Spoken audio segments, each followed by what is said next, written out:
In the summer of 1944, Romania stood at a junction shaped by 4 years of war, territorial losses, and competing foreign pressures. In 1940, the country had ceded Bessarabia and northern Bukovina to the Soviet Union, northern Transylvania to Hungary, and southern Dobruja to Bulgaria. These losses undermined the authority of the monarchy and enabled General Ion Antonescu to take power, forming a regime that combined military rule with the radical nationalist legionary movement before suppressing the latter. In November 1940, Romania adhered to the tripartite pact with Germany, seeking territorial revision and protection under Axis patronage. For Germany, Romania became both a frontline ally and a logistical base. The Ploiesti oil fields supplied a large share of the fuel for the Wehrmacht and Luftwaffe, while Romanian railways, ports on the Black Sea, and airfields integrated into German operational planning in southeastern Europe. By 1941 to 1942, Romania had deployed more than 600,000 troops alongside German formations on the Eastern Front, participating in the advance into Ukraine, the siege of Odessa, and later in the Crimean and Stalingrad campaigns. These commitments imposed a high cost. Romanian forces suffered major losses at Stalingrad, where entire corps were overrun on the exposed flanks of the German Sixth Army. Over the course of the war, Romanian military deaths on the Eastern Front reached approximately 500,000, when including those killed, missing, or dying of wounds and captivity. The scale of casualties, combined with requisitions of food and raw materials, damaged the pre-war agrarian economy and deepened fatigue among both soldiers and civilians. At the same time, the strategic environment around Romania was changing. From 1943 onward, the Red Army's offensives at Kursk, along the Dnieper, and in Ukraine pushed Axis forces westward. Soviet advances through southern Ukraine brought the front closer to Romania's pre-war borders and to the approaches of Jassy and Kishinev. For the Soviet leadership, Romania was both an opponent and a future corridor toward the Balkans, where Moscow sought to expand influence once German forces were removed. The Western Allies applied pressure through the air and through diplomacy. US and British bombing raids targeted Ploiesti and transport nodes, aiming to reduce German fuel supplies and weaken Romanian morale. In parallel, Allied representatives and exiled politicians used channels in Cairo, Ankara, Stockholm, and other neutral cities to explore Romania's possible exit from the war. Negotiations were complicated by the Allied demand for unconditional surrender, which Romanian interlocutors feared would expose the country to severe post-war penalties and Soviet dominance. Inside Romania, political opposition to Antonescu took shape in a national democratic bloc that included historic parties and a clandestine communist group. While differing ideologically, these actors converged on the goal of breaking with Germany before the front crossed into the country. King Michael, whose constitutional role had been reduced under Antonescu, gradually became a potential figurehead for a change of course, maintaining contacts with opposition leaders and monitoring the evolution of the front. German authorities, for their part, viewed Romania as indispensable but also vulnerable. The Wehrmacht's Army Group South Ukraine relied on Romanian territory for its southern flank and supply lines, while German intelligence monitored signs of unrest and external contacts in Bucharest. Berlin sought to secure the alliance through military missions, economic agreements, and political pressure, yet it faced simultaneous crises in France, Poland, and the Baltic region that limited its ability to intervene decisively in Romanian internal affairs. Public sentiment within Romania reflected these overlapping pressures. Families in rural regions felt the absence and losses of conscripted men. Urban populations experienced air raids, shortages, and censorship. Many citizens remained wary of the Soviet Union because of the 1940 annexations, Yet the visible retreat of German forces and the intensifying bombing campaign signaled that the Axis position was deteriorating. Reports from foreign radio broadcasts and underground leaflets suggested that a negotiated shift might still preserve some territorial and political options if it occurred before the Red Army entered the heart of the country. By mid-1944, therefore, the ground for a dramatic realignment already existed. Romania was an Axis ally with deep military and economic ties to Germany, yet its leadership, opposition and monarchy were all probing for exits under different conditions. The Soviet Union advanced toward the Prut and Dnester lines. The Western Allies bombed strategic targets, and German planners struggled to maintain a continuous front. Into this setting, the Second Jassy-Kishinev offensive and the decision-making crisis in Bucharest would converge, creating the conditions in which a single political act could alter the balance of power in the Balkans. By August 1944, the Eastern Front in Romania had stabilized only in appearance. The German army group South Ukraine held a line running from the Carpathians through the region of Jassy and Kishinev to the Black Sea. Its core consisted of German 6th and 8th armies, supported by Romanian 3rd and 4th armies. On paper, this grouping fielded more than 20 German divisions and roughly a similar number of Romanian formations, including infantry, mountain troops, and armoured units deployed in depth behind the front. Soviet forces opposite them, the 2nd and 3rd Ukrainian fronts, were reorganizing after earlier offensives in Ukraine and preparing a new operation whose scale was not fully clear to the defenders. In Bucharest, the formal alliance framework still functioned. German military missions coordinated deliveries of oil, grain, and transport capacity, while Luftwaffe units operated from Romanian airfields to defend the Ploiesti region and cover troop movements. Antonescu's government continued to issue communiques affirming loyalty to the Axis cause and stressing the need to hold the front east of the Carpathians. The Romanian General Staff, bound into joint planning with German headquarters, shared responsibility for sectors along the Prut and Dniester. But its officers were increasingly aware that their resources were limited compared to the growing Soviet concentration. On the Soviet side, the opening phase began with an accumulation of forces and supplies masked as routine redeployments. In the sectors north and south of Jassy, rifle divisions, tank corps and artillery units were brought forward at night. Bridging equipment, fuel depots and ammunition dumps were positioned as close as possible to the anticipated breakthrough areas. Air units were reinforced on airfields in eastern Romania and in Soviet-held territory behind the front, giving the 2nd and 3rd Ukrainian fronts a significant number of tactical bombers and fighters ready to support a concentrated blow. German intelligence assessed the possibility of a Soviet offensive but misread its timing and direction. Reports from frontline units, intercepted communications, and aerial reconnaissance indicated increased activity. However, with simultaneous Soviet pressure further north and the recent experience of limited offensives followed by pauses, the expectation in Army Group South Ukraine was that the enemy would conduct a strong but localized operation rather than a deep encirclement attempt. This assumption shaped the initial defensive dispositions, keeping some reserves dispersed rather than concentrated behind the most threatened sectors. Within Romania's political sphere, the same intelligence signals produced different reactions.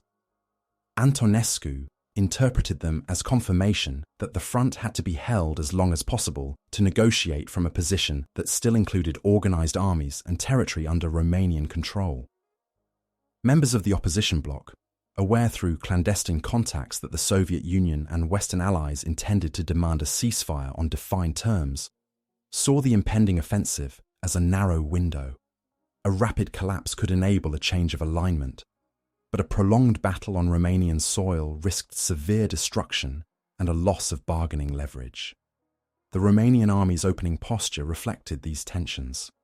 Several 100,000 Romanian troops were deployed along the front and in depth positions, but their equipment and morale were uneven. Some formations were still recovering from earlier campaigns and lacked modern anti-tank weapons or adequate motor transport. Others, especially elite mountain units and certain armoured brigades, maintained cohesion and training standards. Their commanders had to reconcile orders to cooperate fully with German plans, with growing doubts about the long-term viability of the Axis position. On 20th August 1944, Soviet artillery opened intensive preparatory fire on selected sectors near Jassy and Kishinev. Heavy guns and rocket launchers targeted German and Romanian command posts, communication centres, and frontline trenches. Infantry and armoured formations moved forward under this cover, aiming not only to break the line, but to disrupt the coordination between German and Romanian units. For soldiers in the trenches, the offensive began as a sudden increase in bombardment intensity, followed by attacks that appeared simultaneously on multiple axes, complicating any attempt at an orderly withdrawal. The first reports reaching Bucharest and German headquarters described penetrations of varying depth, some counterattacks, and local retreats. Initially, commanders interpreted these as developments comparable to earlier Soviet pushes that could be contained with reserves and air support. However, the pattern of breakthroughs, particularly where Soviet formations drove between German and Romanian sectors, hinted at a broader design. Communications difficulties and disrupted lines of command made it hard to obtain a clear picture in the opening days, increasing uncertainty for both political and military decision-makers. In this environment, the opening phase of the Jassy-Kishinev offensive did more than shift front lines. It transformed Romania's internal balance of risk. Every kilometre of Soviet advance reduced the time available to decide whether to continue fighting alongside Germany or to attempt a sudden realignment. German commanders focused on stabilising their armies and maintaining a route of retreat toward Hungary and the Carpathians. Romanian leaders had to consider a second front: the military situation at the front and the political situation in Bucharest, where the monarchy, the government, and the opposition each evaluated how the new offensive might shape the options still available to the country. Behind the front line at Jassy and Kishinev, the participants pursued different but intersecting strategic goals. For the Soviet High Command, the main objective of the August 1944 operation was to destroy Army Group South Ukraine as a coherent fighting force, not merely to push it back. Planners in Moscow designed a double envelopment in which 2nd Ukrainian Front would break through in the north and wheel south, while 3rd Ukrainian Front would attack from the south and drive north and west. The intent was to encircle German 6th Army and large parts of Romanian 3rd and 4th Armies, then advance toward the Carpathians and the lower Danube, opening a route into the Balkans. This operational design required a substantial concentration of forces and supplies. Soviet planners allocated several 100,000 troops from rifle, tank, and mechanized formations, supported by thousands of artillery pieces, mortars, and rocket launchers. Large stocks of ammunition and fuel were brought forward by rail and truck from depots in Ukraine. Air armies were assigned to gain local air superiority, disrupt Axis supply routes, and prevent an orderly withdrawal once the attack began. The expectation was that, if the Axis front could be broken at several points simultaneously, the terrain and road network would hinder German and Romanian attempts to form new defensive lines. For Germany, the strategic goal in Romania was to maintain access to oil and protect the southern flank of the Eastern Front. Army Group South Ukraine's planning focused on holding a continuous line along the fortified positions east of the Carpathians and delaying any Soviet advance long enough to withdraw key units and equipment if necessary. Defensive preparations emphasized field fortifications, minefields, and artillery positions, but they were constrained by limited reserves and shortages of fuel and motor transport. German commanders sought to keep mobile divisions ready for counterattacks. Yet these units were repeatedly tied down by Soviet pressure across the wider front. Romanian military planning was formally integrated into German operational schemes, but it also reflected separate national priorities. The General Staff aimed to avoid the rapid disintegration of Romanian formations, which would expose the country's interior and reduce its leverage in any armistice talks. However, Romanian commanders had limited influence over the overall defensive concept and often depended on German logistics for heavy equipment, anti-tank weapons, and air support. The result was a structure in which Romanian divisions held long sectors with fewer resources, while German units covered key nodes and reserves. Parallel to military planning, a second layer of strategy unfolded in diplomatic channels. From 1943 onward, Romanian political figures and envoys engaged in secret contacts with representatives of the Allied powers. Missions to Ankara, Cairo, Stockholm, and Moscow explored possible terms under which Romania might leave the Axis and conclude an armistice. These contacts indicated that the Allies, and particularly the Soviet Union, required Romania to cease hostilities, withdraw from the war against the United Nations, and accept the restoration of the 1940 frontier with the USSR. For Romanian politicians, the challenge was to reconcile these demands with hopes of later revising the status of northern Transylvania and limiting occupation. Antonescu's own political strategy combined continued military cooperation with Germany and conditional exploration of alternatives. He signalled in some channels that Romania might accept an armistice if certain guarantees were given, but he insisted that any step must not be taken while large enemy forces were already on Romanian soil. In practice, this stance delayed decisive moves and kept the country committed to the Axis, even as the front approached its borders. Opposition leaders, by contrast, concluded that only a sudden break, timed to coincide with a critical moment in the military situation, would both satisfy Allied conditions and prevent Romania from being treated purely as a defeated enemy. Propaganda and information control formed part of each side's planning. German and Romanian official media stressed the need to resist Bolshevism, emphasized Axis solidarity, and downplayed setbacks elsewhere on the Eastern Front. Soviet radio broadcasts in Romanian were directed across the front and into the country, presenting an armistice as a path to limit further losses and regain some degree of sovereignty. Clandestine leaflets and underground press within Romania reported on Allied advances in France and Poland, the bombing of German cities, and the possibility that rapid action might alter the country's post-war position. Intelligence estimates framed these strategies, but also contributed to miscalculations. German military intelligence acknowledged increasing Soviet strength opposite Jassy and Kishinev, yet its assessments often underestimated the scale and tempo of the forthcoming offensive. Romanian officers received similar information, but interpreted it through the lens of national survival, seeing the danger not only in military defeat, but also in the political decisions that would follow. Soviet planners, for their part, analysed Axis deployments and internal tensions in Romania, concluding that a powerful offensive could trigger both military collapse and political change. Thus, on the eve of the August operation, the strategic goals of all participants intersected over the same space. The Soviet Union prepared an encirclement intended to reshape the southeastern theatre of war. Germany tried to hold a vital ally and resource base long enough to withdraw forces towards Central Europe. Romania's leadership and opposition envisioned different paths to preserve state interests, each dependent on how long the army could function and when a political decision might be taken. The plans would meet on the same front, where artillery had already opened fire, and where the margin for adjustment narrowed with each day of the Soviet offensive. When Soviet artillery opened fire on the morning of the 20th of August 1944, the first engagements unfolded along several sectors at once.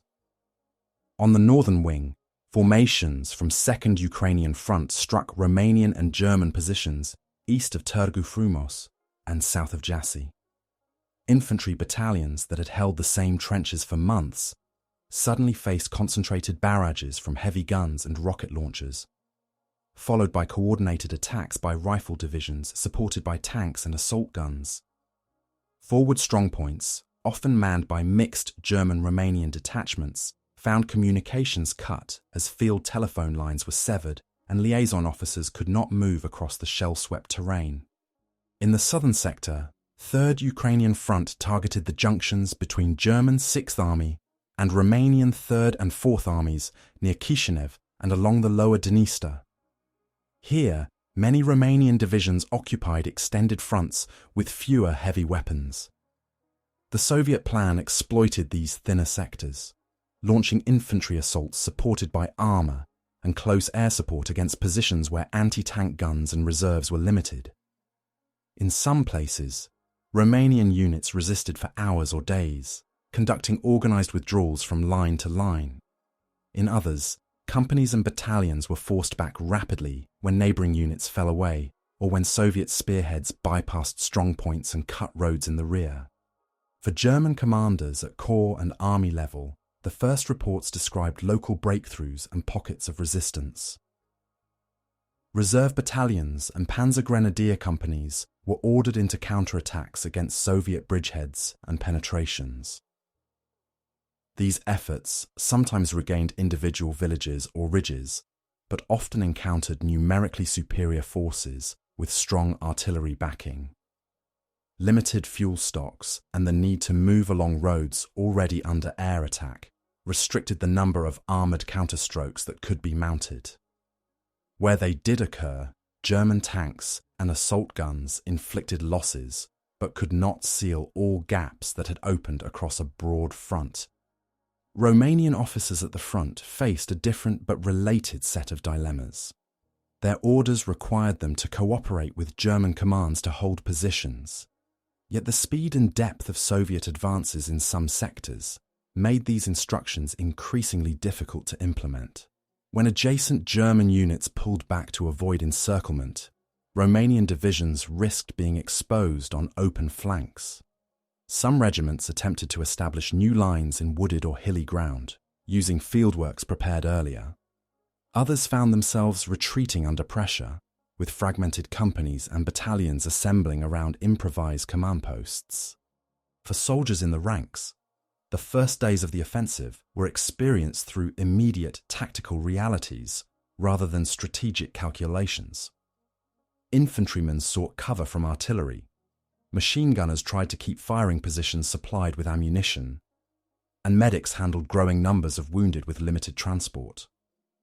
Soviet troops moving forward saw abandoned trenches, damaged equipment, and prisoners from both German and Romanian units being gathered and sent to the rear. In some villages, local civilians watched Soviet formations advance through streets that had been under Axis control for 3 years, while others saw retreating columns of German vehicles passing through at night to avoid air attack. Air power influenced these early clashes on both sides. Soviet fighter and bomber units used their numerical advantage to attack road junctions, bridges, and columns, attempting to move reserves or evacuate supplies. Axis air units, including Romanian and German squadrons, launched defensive sorties against Soviet spearheads and tried to protect key routes leading toward the interior of Romania and toward Hungary. Pilots on all sides reported congested roads and burning vehicles, signs that the ground situation was becoming more fluid and less controllable by headquarters. Territorially, the first engagements produced wedges rather than a uniform line of advance. By 21st to 22nd August, Soviet forces had broken through in several places and begun to drive west and southwest behind the initial German and Romanian positions. Some Axis units still held fortified localities, creating temporary salients that slowed Soviet progress. Others were already partially encircled as Soviet mechanized and tank formations pushed into the rear areas. The pattern of these movements laid the basis for a larger encirclement. Even as frontline commanders on both sides focused on immediate tactical objectives, such as holding or taking specific towns and river crossings, morale evolved in response to this rapidly changing environment. Among Soviet troops, the visible collapse of certain defensive sectors and the capture of prisoners and equipment reinforced the expectation that a major victory was possible if the pressure was maintained. Among German units, there were contrasting reactions. some formations continued to fight with the expectation that higher headquarters would organize a withdrawal line. Others, especially those cut off or facing attacks on multiple sides, reported rising concern about the feasibility of breaking contact. Romanian troops, aware that the fighting now occurred on or near their own national territory, weighed orders to resist against reports that political talks might be underway in Bucharest, even though they possessed no direct information about their content. These first engagements, therefore, did more than shift frontline markers on maps. They created the physical conditions, broken fronts, overextended defenders, and advancing armoured spearheads that made large formations vulnerable to encirclement. At the same time, they intensified the contrast between the operational logic of German commanders, who aimed to preserve their forces and access routes, and the political logic taking shape in Romania's capital, where actors around the monarchy and opposition evaluated how long the army could remain engaged before any change of alignment became either impossible or irrelevant. As Soviet formations deepened their penetrations between Jassy and Chisinau, the crisis in Romania shifted from the battlefield to the capital. Between 21st and 22nd August 1944, reports reaching Bucharest indicated that entire segments of the front were giving way and that elements of German 6th Army and Romanian 4th Army were at risk of encirclement. Columns attempting to withdraw westward encountered blocked roads and Soviet armoured spearheads cutting lateral routes. Staff officers in the general headquarters struggled to assemble a coherent picture from fragmentary signals. Yet the overall trend was clear. The front east of the Carpathians could not be stabilised with available reserves. In this context, political tensions that had been building for months reached a new intensity. King Michael maintained regular contacts with the leaders of the National Peasant Party, National Liberal Party, Social Democrats, and the clandestine Communist Party, united in the National Democratic Bloc. Their discussions converged on the assessment that remaining aligned with Germany would soon leave Romania exposed to occupation as an enemy country, with limited say over its post-war boundaries or internal order. The accelerating Soviet advance transformed this assessment into a question of timing. Any move to change sides would have to occur before Soviet forces entered Bucharest and before German authorities could preempt political initiatives. Marshal Ion Antonescu, focused on the military situation, continued to argue that Romania should seek an armistice only when its armies still held a continuous line, or at least a defensible position. His view was that negotiating under conditions of near collapse would lead to harsher terms from the Soviet Union and the other allies. He communicated to some interlocutors that he was prepared to explore an armistice, but he resisted calls for an immediate break while large German forces were still on Romanian soil and while the front was in rapid motion. This stance placed him increasingly at odds with the opposition bloc and with the king, who now saw the crisis as an opportunity that might close within days. While these debates unfolded, German representatives in Bucharest monitored both the military and political atmosphere.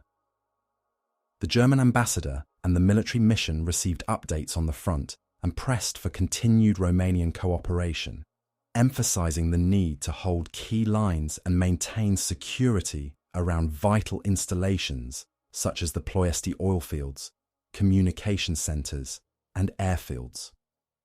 German security services also watched for signs of conspiracy at court and among political parties. However, the speed of events at the front, combined with the distribution of German forces across multiple theatres, limited Berlin's ability to intervene directly in Romanian domestic politics. Within the Romanian army, news of withdrawals, encirclements, and lost positions circulated through informal channels as well as official reports. Officers understood that large formations were at risk of being cut off between the Prut and Siret rivers or pushed against the Carpathian foothills. For many, the priority became preserving the core of their units so that they could either continue fighting in a different alignment or at least avoid destruction in encirclements. This perspective did not translate into open disobedience, but it contributed to a climate in which orders to hold positions at all costs were increasingly difficult to enforce. Civilians in major cities and along transport routes experienced the escalation in parallel, but through different indicators. Railway stations saw increased troop movements, wounded being brought to the rear, and occasional air raids targeting junctions and depots. Rumours spread about Soviet spearheads approaching key towns, and about the possibility of an imminent political change. Foreign radio broadcasts, monitored clandestinely by segments of the population, reported the Soviet offensive and speculated on Romania's future role, reinforcing the sense that the country's position could be transformed quickly if decisions in Bucharest diverged from German expectations. By 22nd August, the interaction of these factors, military crisis, political plotting, and external pressure, created a compressed decision-making environment. The king and opposition leaders concluded that any further delay increased the risk that either German forces would seize strategic points in the capital, or that the Soviet advance would reach the city before Romania could present itself as a co-belligerent against Germany. Antonescu, assessing the same battlefield developments, still prioritized the search for a negotiated exit that would minimize territorial and political losses, yet he remained unwilling to issue an immediate order to change sides while German formations were embedded in Romanian territory. The crisis, therefore, reached a point where the strategic goals of the main actors could no longer be reconciled through gradual adjustment. The Soviet command aimed to complete the encirclement of Army Group South Ukraine, regardless of internal Romanian debates. German leadership sought to maintain control over Romania long enough to withdraw forces toward Hungary and the Carpathians. Romanian political leaders and the king now viewed a rapid, decisive act as the only way to reposition the country before events at the front removed their capacity to act.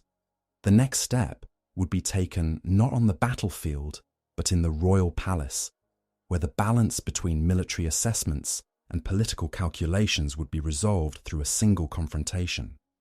On 23 August 1944, the military crisis on the front and the political crisis in Bucharest reached their highest point together. In the morning and early afternoon, Soviet spearheads from 2nd and 3rd Ukrainian fronts continued to advance west of Jassy and Chisinau, driving into the rear of German 6th Army and elements of Romanian 4th Army. Columns of infantry, artillery, and supply vehicles tried to withdraw toward the Siret line and the Carpathian passes, but many found their routes intersected by Soviet mechanized units moving at a different tempo. In several sectors, isolated regiments and battalions were encircled in pockets that could still transmit radio messages, but had no guarantee of relief. In Bucharest, Antonescu arrived at the royal palace for a scheduled audience, expecting to discuss the military situation and possible approaches to armistice negotiations. King Michael and the politicians of the National Democratic Bloc, however, had already decided to force an immediate change. During the meeting, when Antonescu repeated that he could not yet agree to a unilateral ceasefire while German forces remained in the country and the front was still fluid, the king ordered his arrest along with several key members of the regime. The action was carried out by loyal army and gendarmerie officers who removed Antonescu from the palace and placed him under guard. Simultaneously, a new government was formed under General Constantin Sănătescu, including representatives of the opposition parties and, indirectly, the communists. Its first task was to declare an end to Romania's participation in the war alongside Germany and to seek an armistice with the Allies, accepting in principle the Soviet conditions previously communicated through diplomatic channels. In the evening, King Michael delivered a radio address announcing that Romania had ceased hostilities against the United Nations, accepted an armistice, and demanded that German troops leave the country. For Romanian listeners, this statement formalized a shift that had been discussed in private for months but had not been openly articulated. For German commands, the coup represented a sudden reversal. Army Group South Ukraine, already under pressure from the Soviet offensive, now faced the prospect that its Romanian partner would no longer fight against the Red Army. German military and diplomatic representatives in Bucharest attempted to organize a response. Efforts were made to secure key buildings, contact loyal Romanian officers, and request reinforcements for an operation to restore the previous regime, or at least maintain German control over vital infrastructure. These efforts were hampered by the speed of events, by uncertainty over which Romanian units would obey German orders, and by the lack of significant German reserves in the immediate vicinity of the capital. On the same night, the German High Command ordered retaliatory actions. Luftwaffe bombers based in the region conducted raids on Bucharest, targeting communication centres and government buildings in an attempt to disrupt the new authorities and signal that Germany did not recognise the change of alignment. Anti-aircraft batteries, now under the control of the Sănătescu government, engaged these raids, while civilians in the capital experienced the announced political shift and the renewed bombing in the same hours. At the front, news of the coup reached Romanian units unevenly. Some commanders received direct instructions from the new government to cease cooperation with German forces and to avoid firing on Soviet troops, while armistice terms were being finalized. Others heard only fragments of the King's proclamation over radio sets of varying reliability. In several sectors, Romanian units began to pull away from German formations or refused to participate in joint counterattacks. This created additional gaps in the already strained defensive system, which Soviet forces exploited to penetrate further into the rear of Army Group South Ukraine. Soviet commanders, informed through their own channels of the political developments in Bucharest, continued the offensive without interruption. Their operational orders remained focused on closing the encirclement east of the Carpathians and reaching the lower Danube crossings. The potential Romanian exit from the Axis was treated as an additional factor that could accelerate the disintegration of German resistance. But it did not alter the primary goal of surrounding and capturing as many German and still fighting Romanian units as possible. For soldiers and civilians on the ground, the peak of the campaign was marked by overlapping transitions rather than a single, clear moment. German troops experienced a situation in which a long-standing ally had suddenly become unreliable or hostile, while the enemy offensive intensified. Romanian soldiers confronted conflicting signals, formal orders from Bucharest to break with Germany, local understandings with nearby German officers, and the immediate threat posed by Soviet formations. Civilians in towns near the front saw first the retreat of mixed Axis units, then the arrival of Soviet troops, and, in some regions, clashes between German rearguards and Romanian forces that had switched sides. By the end of 23rd to 24th August, the combination of a large-scale encirclement operation and a political coup had redefined the structure of the southeastern front. Army Group South Ukraine no longer operated with a fully cooperative Romanian partner. The new Romanian government had committed itself, at least in principle, to joining the war against Germany. The Soviet offensive, supported by these developments, was transforming from a breakthrough operation into a campaign aimed at removing German military presence from most of Romania, setting the stage for new alignments and further operations into the Balkans. In the days following the 23rd August coup, all sides attempted to adapt to a situation that changed faster than their existing plans allowed. In Germany, the High Command ordered Army Group South Ukraine to disengage where possible and assemble new defensive lines toward the Carpathians and the Hungarian border. Field commanders, however, faced the reality that many of the road and rail routes required for an orderly withdrawal now passed through areas where Romanian authorities no longer cooperated and where Soviet spearheads were already operating. Improvised Kampfgruppen formed from remnants of divisions tried to break out of encircled pockets or force passage along secondary roads, often under continuous Soviet pressure. Within Romania, the newly formed government and the royal court worked to convert the political decision into practical military orders. Headquarters in Bucharest issued instructions for Romanian troops to cease resistance against the Soviet Union and to treat German forces that refused to leave Romanian territory as hostile.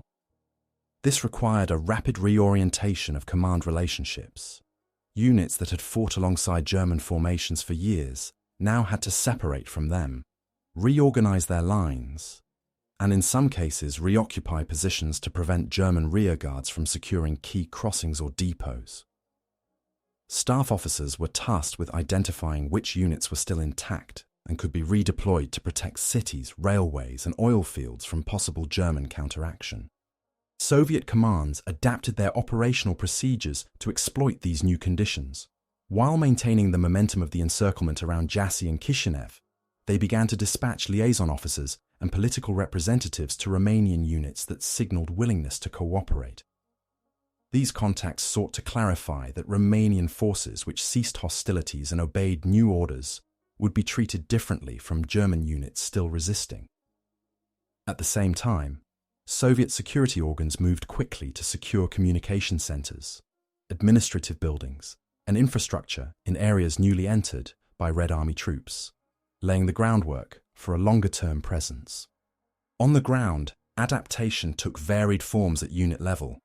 In some sectors, Romanian formations disengaged from German units and withdrew to lines designated by Bucharest, avoiding direct clashes while attempting to keep order among troops who had just been told that the enemy of the previous day was now a potential partner. In other areas, where German commands attempted to disarm Romanian units or hold key positions by force, fighting broke out between former allies.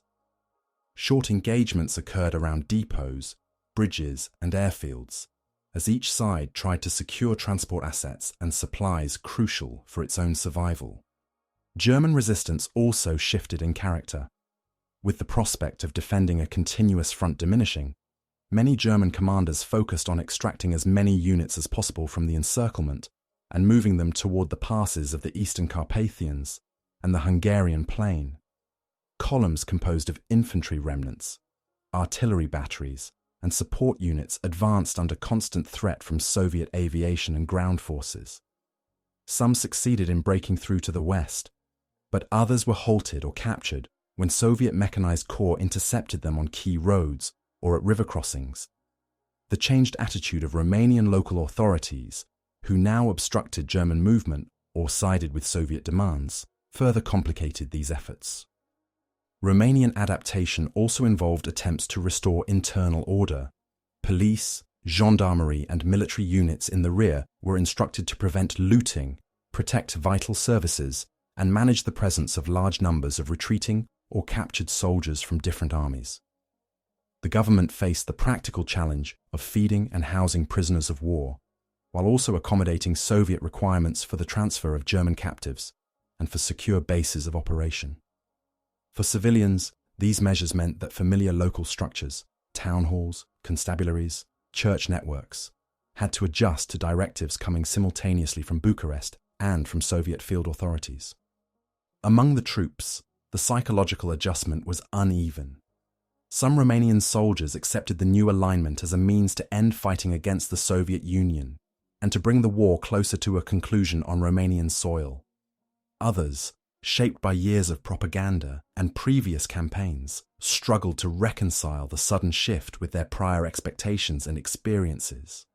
German soldiers, many of whom had served in Romania or alongside Romanian units since 1941, now confronted a landscape where friendly bases and supply points could no longer be relied upon.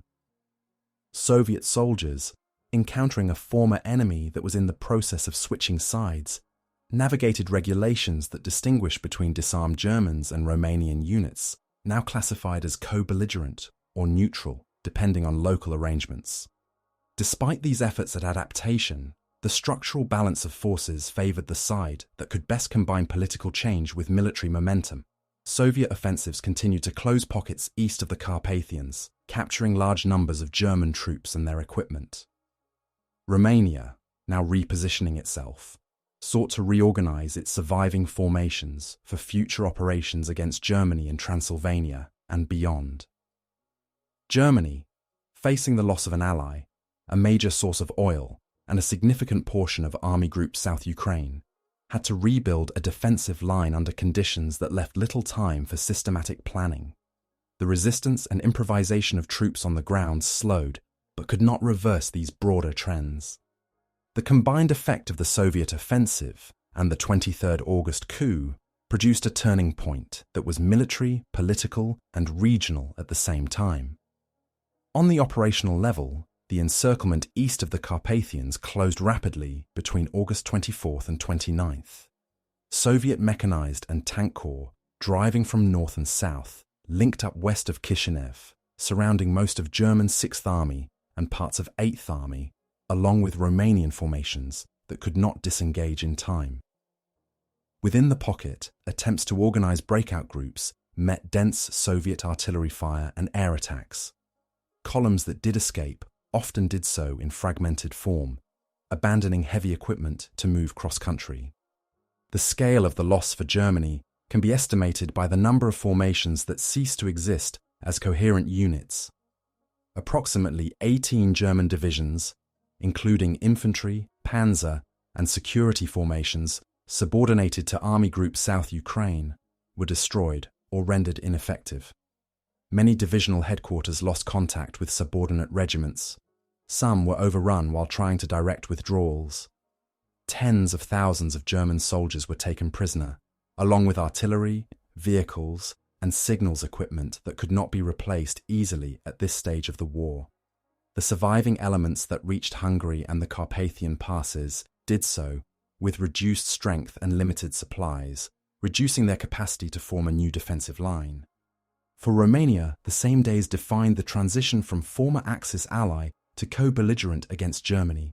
The new authorities ordered surviving Romanian formations, estimated at around 400,000 to 500,000 troops after the losses of the Jassy-Kishinev sector, to regroup and prepare to fight German forces that refused to withdraw from Romanian territory. As Soviet units advanced, coordination mechanisms were established to distinguish Romanian troops joining operations against Germany from those still in the process of being reorganized or disarmed. This reorientation transformed Romania from a corridor to be defended by Germany into a base from which operations against German positions in Transylvania and the Carpathians could be mounted. At the strategic level, control of the Ploiesti oil region and major transport routes shifted. German attempts to destroy installations and deny fuel to the advancing Soviets and Romanians achieved partial success, but they could not compensate for the loss of direct access to Romanian oil. The Wehrmacht now had to rely more heavily on synthetic fuel plants and smaller remaining sources. Rail lines running from the lower Danube northward into Transylvania and westward into Hungary came under Romanian and Soviet control, enabling the movement of troops and supplies toward new fronts rather than supporting German withdrawals. The coup also altered calculations in neighbouring states. In Bulgaria, which had maintained relations with the Soviet Union while formally aligned with Germany, the rapid collapse of German positions in Romania and the advance of Soviet forces to the lower Danube prompted a reassessment. On September 9, 1944, a change of government in Sofia led to Bulgaria declaring war on Germany and allowing Soviet troops to enter its territory. The previous assumption in Berlin that the Balkans could be held through a chain of allied regimes was replaced by the reality of successive defections. Hungary, by contrast, found itself increasingly isolated. German forces retreating from Romania tried to use Hungarian territory as a base for new defensive positions, while Soviet planners now had a more direct approach route through the Carpathians and Transylvania. The Hungarian government's earlier attempts to explore separate peace options were constrained by German occupation measures and by the presence of German troops within the country. From a military perspective, the loss of Romanian territory and the destruction of Army Group South Ukraine exposed Hungary's eastern and southeastern borders to operations that would follow within weeks. For German soldiers and commanders, the turning point was experienced as the transition from an organized, though pressured, defensive campaign in Romania to a sequence of withdrawals and improvised stands in Hungary and the Central Balkans. For Romanian forces, it marked the beginning of a new phase in which they would fight on familiar ground, but with different allies and objectives. For Soviet troops, the encirclement and advance confirmed that a major Axis grouping in the southeast had been neutralized, permitting further operations toward the Balkans and Central Europe. Viewed across the region, the Jassy-Kishinev offensive combined with Romania's switch produced effects that extended beyond the immediate battlefield. The elimination of a large German force, the loss of an oil supplier, and the transformation of Romania into a base for further Allied operations altered the balance of power in southeastern Europe. This single political decision, taken at a moment of military crisis, did not by itself determine all subsequent developments, but it created conditions in which German positions in the Balkans could no longer be maintained on the previous scale, and in which neighbouring states reassessed their own alignments under the pressure of advancing fronts and changing coalitions. In the weeks after the encirclement closed and the coup in Bucharest was announced, organised combat operations in most of Romania gave way to withdrawal, surrender, and the establishment of new control structures. Soviet units continued to clear remaining pockets east of the Carpathians, where groups of German and some Romanian troops attempted to hold villages and hills while waiting for orders that could no longer reach them. Local engagements ended with negotiated surrenders in some cases, and with short, intense firefights in others, depending on the availability of ammunition, the condition of the troops, and the attitudes of local commanders. Captured German soldiers were assembled in improvised collection points before being moved to larger camps under Soviet supervision. Marches toward railheads and transit camps passed through towns and countryside that had recently been under Axis administration. Romanian authorities cooperated in disarming German stragglers and sometimes provided guard units in accordance with their new status as co-belligerents. Conditions in these early camps varied, shaped by shortages of food and medical supplies, the speed of the Soviet advance, and the broader situation across the Eastern Front, where large numbers of prisoners were being processed at the same time. Romanian units that had escaped encirclement reorganized under the Sănătescu government's direction. Staffs compiled lists of surviving battalions and regiments, reallocated officers, and began to re-equip formations for operations in Transylvania against German and Hungarian forces. Some divisions were withdrawn for rest and refitting, while others were committed quickly to new fronts, despite incomplete reorganization. The immediate priority was to demonstrate active participation in the war against Germany, both to meet armistice conditions and to strengthen Romania's position in future territorial discussions. For civilians in regions that had seen heavy fighting, the aftermath was marked by the practical consequences of a rapidly moving front. Villages near the encirclement zone contained destroyed houses, damaged agricultural land, and unexploded ordnance. Local administrations resumed work under combined Romanian and Soviet oversight, tasked with restoring basic services, distributing limited food stocks, and registering losses. Families searched for missing relatives among returning soldiers, hospital trains, and prisoner columns. Refugees who had moved ahead of the fighting attempted to return home, often finding infrastructure damaged and harvests disrupted. In Bucharest and other major cities, the end of German authority and the arrival of Soviet missions brought visible changes. German institutions, businesses, and military headquarters were closed or placed under guard. Soviet liaison officers and political representatives established offices to implement armistice terms, oversee rail and communications networks, and coordinate deliveries of supplies. Romanian ministries operated within the framework of the armistice agreement, which required reparations in goods and services and granted the Soviet command broad authority over military and logistical questions. Incidents of retribution and settling of accounts occurred in this transitional environment. Individuals associated with the previous regime, certain security agencies, or collaboration with German forces were arrested by Romanian or Soviet-controlled organs. Legal frameworks for these actions were still being defined, leading to a mixture of formal investigations and ad hoc measures. At the same time, the government and local authorities sought to prevent uncontrolled reprisals that could further destabilize the situation or complicate relations with the occupying power. German forces that had escaped Romania regrouped in Hungary and in the Central Balkans. Withdrawn units often lacked heavy equipment and had reduced manpower, yet they were integrated into new defensive groupings tasked with holding lines along the Carpathians, the Tisa River, and key mountain passes. Their withdrawal routes left traces in Romanian territory: abandoned vehicles, destroyed bridges to slow pursuit, and localities where short delaying actions had been fought. For Romanian and Soviet troops following them, these traces defined the path of subsequent operations, rather than a front that could still be held by Germany. As organised combat in most of Romania ended, the focus shifted from immediate fighting to the management of occupation, reconstruction, and continued war efforts beyond the national borders. Romania's armed forces were preparing for new campaigns as part of the Allied coalition, while its population adjusted to the presence of Soviet troops and to new political arrangements.